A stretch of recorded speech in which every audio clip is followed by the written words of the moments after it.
All things SciComm. What does the future of science look like? What's happening in science communication? Here's your host, Nikesh Gosalia.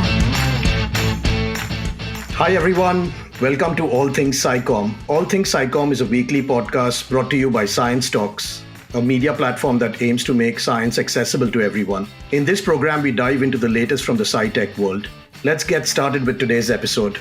All things SciComm. Today's innovator. Knock knock. Today, I'm chatting with Charlie Rapple. Charlie is the Chief Customer Officer and co-founder of Kudos, an organization which helps researchers explain and communicate their work to generate impact. She's also one of the chefs at the Scholarly Kitchen, the go-to for most of our listeners to get the latest updates in scholarly publishing. Welcome, Charlie. Hello, thank you for having me. I, obviously know a fair bit about Kudos. We've spoken in the past as well, Charlie. But when you co-founded Kudos maybe about 10 years ago, there wasn't much talk about research impact or research communication. So I'm just curious to know what inspired you back then. I think all our listeners would like to hear about your journey into scholarly publishing and especially why you're so passionate about science communication. Yes, I really am passionate about science communication, and I think that stems from I've worked in the sector for about 25 years now, and originally I worked in the sort of technology side of things, putting content online for scholarly publishers, and I became really aware that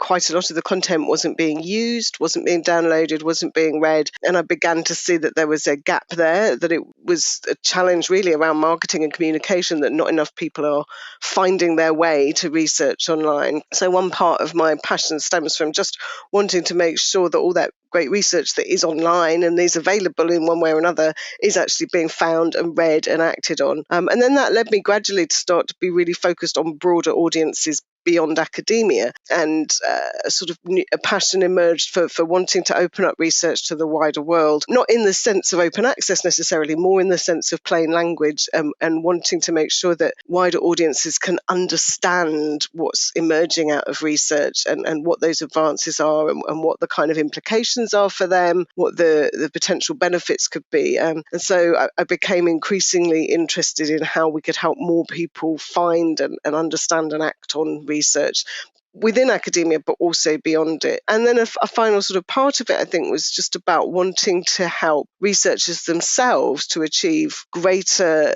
influence, greater recognition, for them to find ways and have the support they need for their great research to be put into practice more often, and them to be recognised for the advances that they're driving. Very interesting. Thank you for that, Charlie. And just with the time that you've spent within the industry, what kind of major shifts have you noticed in the publishing space? I'm sure there have been many. Yes, there's the sort of really obvious things like, all research is now available online, which wasn't the case at the beginning of my career. And there's obviously been a big focus on open access in our sector, which sort of was in its really early days when I started out, and has become sort of universally known and expected now. I think the other thing that is really shifting is this sort of growing focus on public engagement, and that was something I felt personally, but I have also seen that emerging more in obviously the way that funders are looking at research and the communication of research and the implications for institutions and for publishers too. I think there's interesting trends now with more publishers beginning to see themselves having a role in public engagement, where they might once have felt they were focused really on just making sure that other academics could find research and act on it. I think now there's beginning to be a sense that actually publishers have got the skills and possibly some duty of responsibility too to help make sure that wider audiences can engage with research and find it and understand it. So I think that aside from the sort of digital and open aspects of things, I think the broader impacts piece is the other major development that I've noticed in the last few years.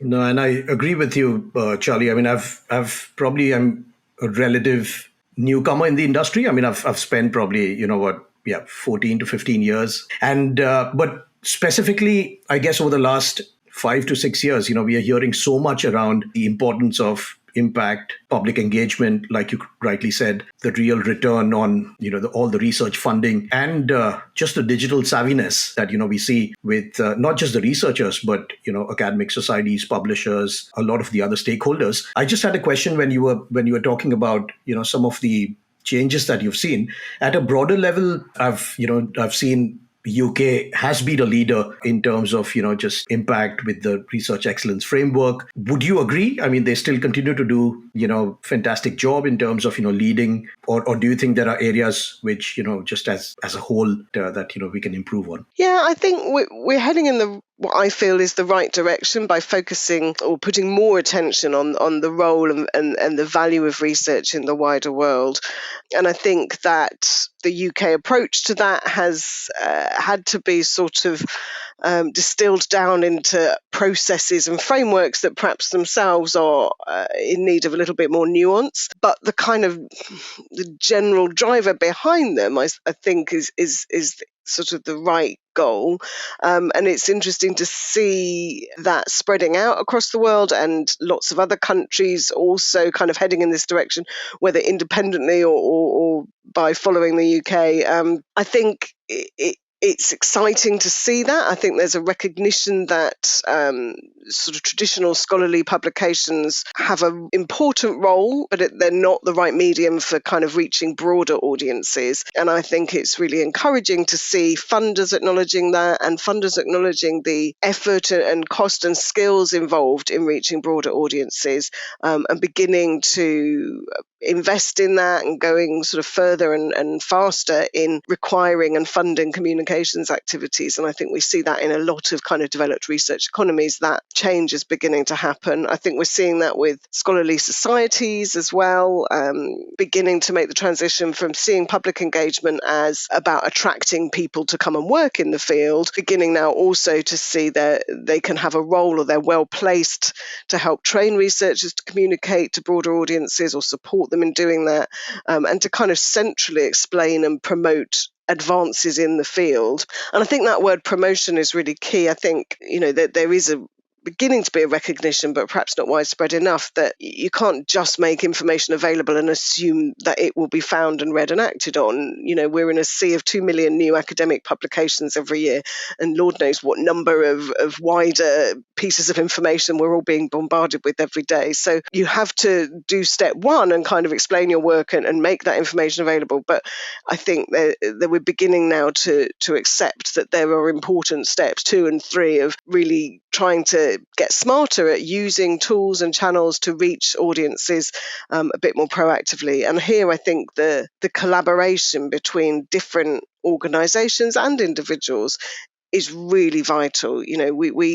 We have to accept that, particularly when we're communicating with broader audiences, they don't need to know about each individual project as an independent unit. What they want is to kind of have stories that bring together research from different institutions, or that's been published in different publications from different fields. What's the story that makes all of that meaningful to a broader audience? What's the kind of overall narrative around it that we can be communicating? So it does take quite a different approach to how we have traditionally communicated research, and we do still need to publish the results of each project and make sure that the methodology, the findings, the recommendations are accessible for each project. But there is a different job to be done that I think we're increasingly recognizing as being really important if research is to achieve its potential. Absolutely. And I really like the fact that you mentioned that promotion is an important word, and the fact that a lot of stakeholders in the industry are beginning to accept that,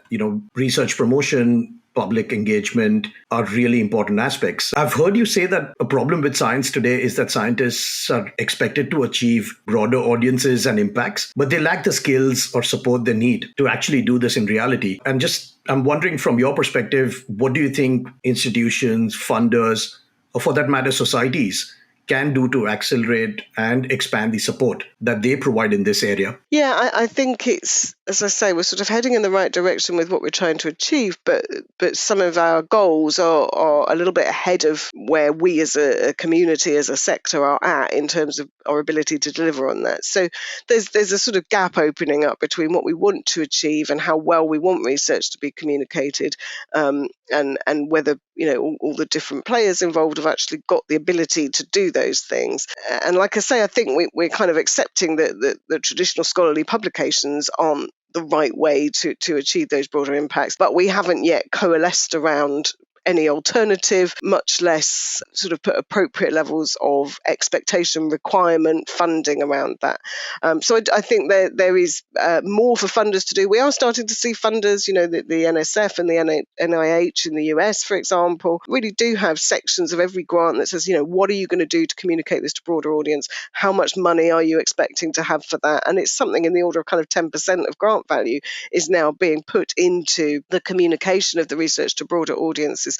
So I think we'll see more in that direction, sort of stronger expectations from funders and stronger commitment and support for the kinds of communications we need to do. I think, at Kudos, we capture a lot of data around what kinds of communications people do and what audiences they reach. And I think this continued sort of scientific approach to analysing communication is really important, because we can't just keep kind of throwing spaghetti at the wall. We have to make sure that we're being strategic in how we communicate and thinking about who are the audiences for a given piece of research, who's going to benefit, who do we need to act on the findings here, and then what is the best way to explain to them what we want them to do, and what is the best way to get that in front of them. So I think this kind of more strategic approach is going to be necessary. I think we'll see funders starting to support that more actively by stipulating more about what they expect researchers to do in that area, and committing to funding more of those activities, so that it isn't just a byproduct or an afterthought, that it really becomes central to how the research is communicated. You briefly touched upon one of the major shifts that have happened is, just the growth in terms of open access. In one of your LinkedIn posts, you said open access creates losers as well as winners. Can you please elaborate on that? Yes, that's a bit controversial. I think in that context, I was talking about a number of things, really. I think partly that was in relation to an event with UKSG, which is an organisation I'm really closely involved with, which was looking at things like the economics and the power structures in academia. Those in some fields benefit from open access, but others maybe don't. Or even, I think we were also looking at things like whether open access has been slightly constructed around the needs of developed countries and the researchers in developed countries, and maybe those benefits don't accrue and even disadvantages accrue to researchers in developing countries. So it was a sort of a post or a comment that I made in quite a specific context. But actually, I mean, I do also personally recognise that open access is not a panacea. It doesn't solve all the problems that we have with research communication and impact. And sometimes it feels almost like it's a diversion or sort of red herring, that I think things have got conflated under the concept of open access. So I think the most important thing is that everyone should be able to understand research, to understand its relevance, its implications for them, its recommendations for them. And that's not the same as everyone being able to access research papers. And I think those two things have been conflated, and that the focus on access may be drawing resources or aspirations away from the focus on understanding, which I think is equally important. So I think it's not exactly about losers and winners, but I do think we have to recognise that open access is only going to be able to solve quite a specific problem about researchers having access to the information they need to continue to advance in fields, and that the wider problems we have about engagement and impact of research are not really tackled by open access per se. So I know for a fact Kudos offers a variety of services, variety of products, and as a result, it offers publishers access to a lot of user data. Any interesting trends that you've noticed, maybe after reviewing the data? Yeah, for sure. Sort of tapping into what I was saying earlier, actually, we capture this quite unique data about what is it that researchers do to communicate their research, how are they explaining it to people, which channels are they using to publicise the fact that they've got some new research now out. And by capturing all that information, we're starting to see, which of those channels have actually brought more people in to view some research. And I think one of the things that we continue to see, and that has been really interesting, is that the nature of how we do this means that we're tracking not only public channels like social media or mainstream media or whatever, but also private channels. So we're able to track if somebody has sent an email explaining that their new piece of work is available, we can see how many people clicked on the links in those emails and how many people therefore came to look at research based on an email. Or we can do it with offline things as well. So you can put Kudos links into posters and postcards and business cards and things like that. So we get this quite broad spectrum of different channels that people are using, much of which has been sort of like the bottom of the iceberg before. We've been aware of the digital and publicly visible activities in the top of the iceberg, but kind of less able to know what's happening under the kind of under the waterline, as it were. So I think that's one of the things that we've really been very interested to see, is that actually people obviously still use quite a lot of the more established ways of communicating. They still send each other emails, they still go to conferences and use slides and posters and information sheets and handouts and things like that. And that those more long-term established channels are actually as effective, if not more effective, often is what we see, than some of the more modern things like social media. Partly, obviously there are people who are real social media stars. They've built up a big network. Everything they post gets lots of activity and lots of clicks. But if you're not that social media star, and if you've not had the kind of appetite or ability to build up a great big network, then actually your networks are much more likely to be email based and person to person based. And so it's really interesting to see that for most researchers, the most effective way of building people coming to look at their work is through some of those kind of private and offline channels that have historically been more difficult to track. So that's a lot of the kind of insights that we generate that are enabling publishers to guide researchers a bit more strategically about, making them suggestions of what they should do, rather than sort of saying, oh, you should be using social media, here's how. It's kind of like, well, actually, you're going to do just as well by putting a link in your email signature. Here's how to do that. So it's about making the support we give to researchers as effective as possible. Moving on and just talking a little bit about researchers, Charlie, and from our perspective, we've seen that a lot of the early career researchers, or ECR as we call them, are getting more interested in digital formats. They are more social media savvy, and clearly, just like all of us, probably, their consumption patterns are also changing. Is it a similar trend that you've seen, and maybe is there anything specific or a specific tip that comes to your mind in terms of when you think about early career researchers? Yeah, I think I've been doing a lot of experimentation around this in the last year or two, actually. And, I think there are sort of sources of evidence that can help guide this. So we know that information is more memorable when we've had it conveyed to us in different ways, so verbally as well as visually. So that there are things like that provide the basis for some of the work that we're doing here. I think there's also a very sort of prosaic reality that if you communicate web content with images, it will get more highly ranked in the algorithms for Twitter or Google or whatever. So there's lots of reasons for trying to communicate research outside of the kind of traditional text-heavy approaches. And so I think, as well as making it more memorable and making it more visible to people, it's also good because it really, when we're using a less text-heavy format, we really do have to kind of trim down what we say. We haven't got the space to get into all the detail. And so it really helps us to focus on the sort of, what are the main implications of this piece of research, or what do I want everybody to do as a consequence of what I have learned. And I think there's something really valuable in that. And that's the sort of process of breaking down the process of research and communicating information almost in a sort of triaged way. So it's like we'll draw people in with, look, basically this is what this was about and why it's important and what you should know about what I've learned. And then people with different information needs can drill down a bit further. People who want to kind of explore the data and are qualified to be able to validate that, great, you can carry on reading and have a look at this information. Or if you want to know how to replicate this experiment, to build on it, great, you can go and look at the full paper and dig up the methods piece or whatever. But I think that there's a role to be played by sort of more high level verbal and visual communications that can then engage a much broader audience, academics and non-academics, and then people can choose their own pathway onwards from there. But yeah, I think it's sort of about accepting that traditional communications methods don't fit well into modern communication styles and preferences, and they still have a place. But if we really want to maximize and kind of optimize the reach and the power of research, we have to accept that there are more ways to do it now, and just sticking to the old ways isn't going to take us all the way. Absolutely. I agree with you. That's all the time we have today. Catch more of this episode in the next part with your host, Nikesh Gosalia. See you soon.